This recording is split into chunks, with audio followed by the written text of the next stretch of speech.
tá desaparecido e sofreu um acidente, muito preocupado, cara.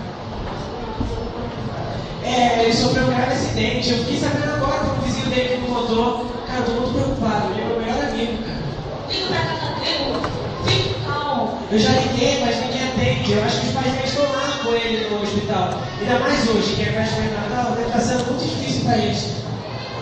Você sabe como está a situação dele, filho? Pai, os médicos disseram que a situação dele é crítica, que ele vai passar por uma série de exames e dizem que a caso dele é delicado, né? Nesse caso a gente pode esperar o pior, né?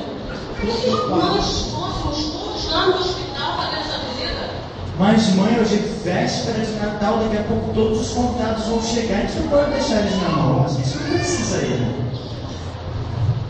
Bem, eu acho que nós precisamos. A família do seu amigo deve estar precisando muito da gente.